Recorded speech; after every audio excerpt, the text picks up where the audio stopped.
né, uma grande escolha que a pessoa, o político, ele pode fazer, porque hoje a tecnologia avançou, a rede social avançou, então quem está usando bem da rede social para mostrar o seu trabalho, porque antigamente não era assim, né? Antigamente era bem mais difícil de você mostrar o seu trabalho. Então quem está fazendo bem feito e mostra ele na rede social tem um ganho absurdo. Do ponto de vista político hoje, falando assim, como estratégia política, talvez 70% hoje da política seja digital, 30% analógica. O que é analógica? Você ir para a rua, entregar o santinho, conversar com as pessoas terem um contato físico. Isso é muito importante, mas você não vai conseguir em 45 dias chegar numa população de 230 mil habitantes, 138, 135 mil eleitores. Então, a rua é muito importante, mas a rede social é um complemento fundamental. A gente tem como exemplo o cara que é meu exemplo, é meu parceiro, é o cara com quem eu tenho um alinhamento político, é meu deputado federal, que é o Nicolas Ferreira. Hoje ele é o político mais influente da rede social. Ele é, dentro da rede social, a terceira influência de rede, indiferente de qual segmento você está. E a gente vê a importância hoje do Nicolas a nível nacional. Então e ele é um candidato ideológico formado na rede. Então, sem sombra de dúvidas, a rede social hoje é um instrumento extremamente importante, democrático. Aí eu posso fazer uma parte? É por isso que, por exemplo, você vê manifestações da esquerda, do governo Lula, do STF, avançando para tentar regulamentar a rede. Porque o maior instrumento que a direita tem hoje, o maior instrumento democrático que se existe no país hoje, chama-se rede social. Se você tira isso da pessoa, ou se você próprio começa a controlar, imagina, você dá a uma pessoa o poder dela falar o que é certo e o que é errado dentro da rede, a gente já existe instrumentos de criminalizar atitudes que são criminosas. Agora, você dá o poder à pessoa de falar o que pode ou não pode ser feito, não faz muito sentido. Esse modelo de censura foi implementado em outros países, principalmente países de esquerda, e tem mostrado como o resultado disso. Vamos pegar a Venezuela. Todos os opositores ao regime foram silenciados, presos, e é isso que acontece. Se você não concorda com aquilo que eu faço, eu simplesmente te cancelo.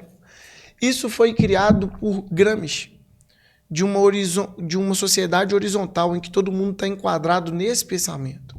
Se todo mundo pensa igual, ótimo. Quem pensa diferente, eu te cancelo. Como que eu te cancelo? Eu te excluo da rede, eu te silencio, te prendendo, enfim.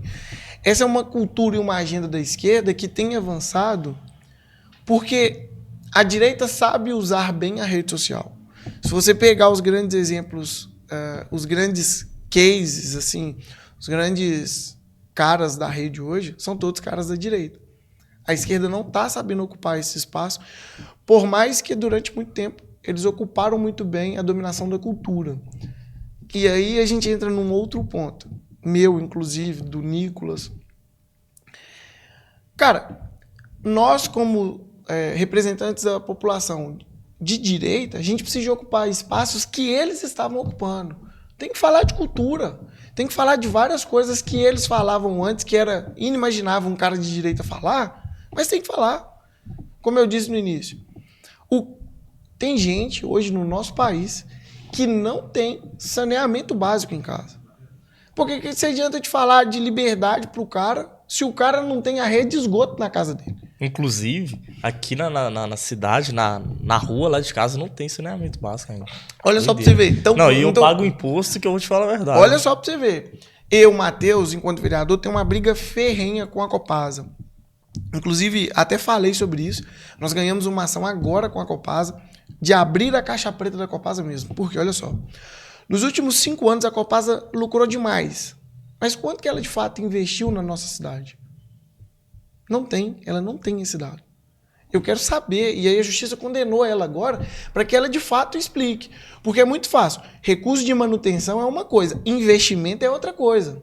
E o contrato de concessão da Copasa de saneamento básico do município de Ipatinga é um dos mais lucrativos para a Copasa do estado de Minas Gerais. Do estado. Eu sei porque eu vi de gente lá dentro. E por isso que eles estão preocupados, inclusive, que o município vai fazer a licitação agora de concessão. E eles podem perder. Então, cara, imagina, a gente discutindo sobre liberdade, a gente discutindo sobre algumas coisas que são extremamente importantes.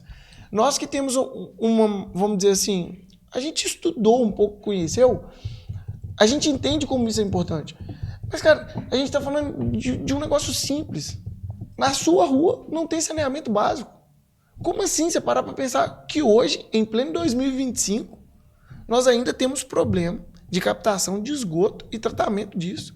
E nós não estamos fazendo nada, não estamos discutindo isso, sabe? Isso precisa de mudar. A política precisa de enfrentar os problemas reais. Aí você fica vendo o Lula... Desculpa aqui a sinceridade, tá? Não, fica à vontade. Você fica vendo um presidente da República postando videozinho, plantando, falando que vai chamar o Trump para jogar um truco. Pô, tá de sacanagem. Enquanto a população tá sofrendo o tanto que tá sofrendo, a gente vendo a dificuldade que o povo brasileiro tá em relação à compra de alimentos, em relação a tudo que está acontecendo, a gente está vendo como as coisas estão ficando mais difíceis. Você vai no supermercado, você sente isso na pele. Ninguém precisa de falar, a gente está vendo. E você vê um presidente da República preocupado, sabe, com isso. Preocupado em proteger um ministro do STF. Cara, enquanto a política estiver desconectada do principal ativo da política, que é a população, que é a sociedade, cara, nós vamos continuar vivendo um país, assim... Desculpa, de merda. Merda no sentido de, poxa, nós não temos um país. Cara, a gente fala de guerra. Iraque, Israel, Ucrânia. O nosso país mata mais do que eles que estão em guerra.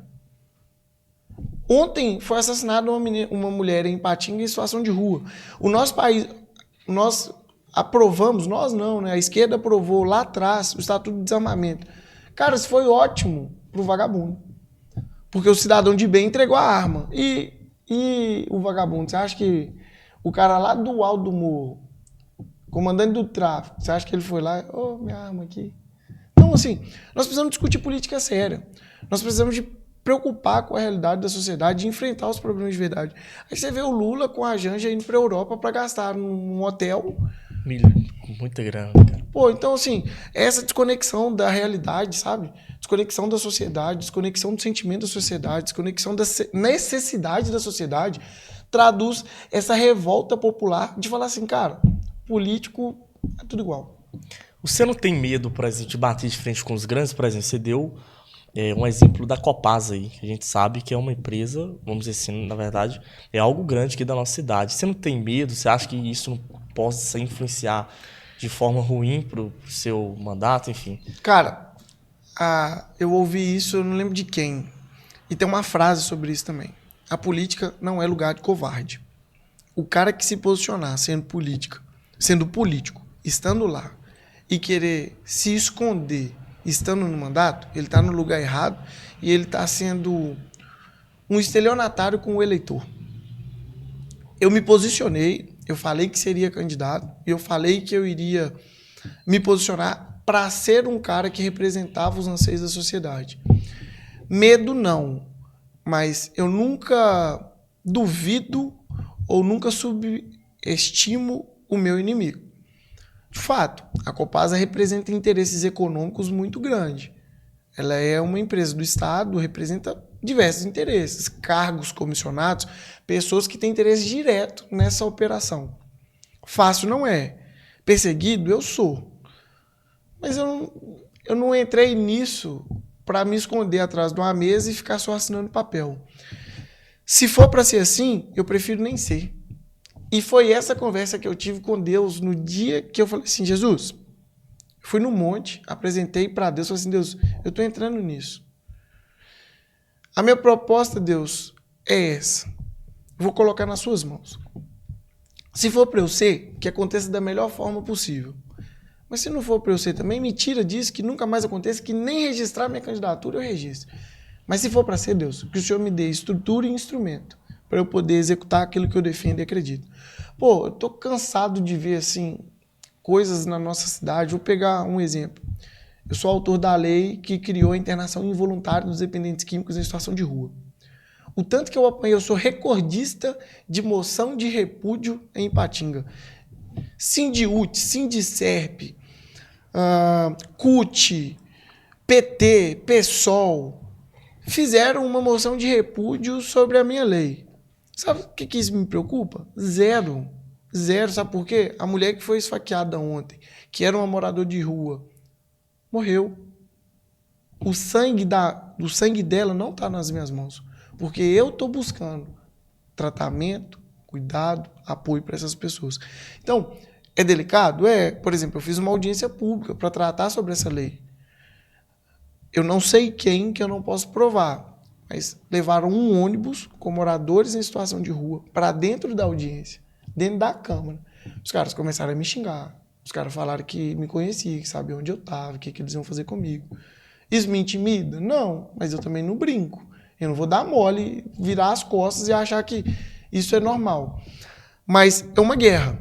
Uma guerra porque quando você se posiciona, até certas pessoas que exercem poder, elas, de certo modo, se incomodam. Então, assim, não é fácil. Eu sei os problemas e as guerras que eu tenho enfrentado. E por isso, inclusive, eu tenho preservado a minha família, as pessoas que eu gosto, porque não é fácil.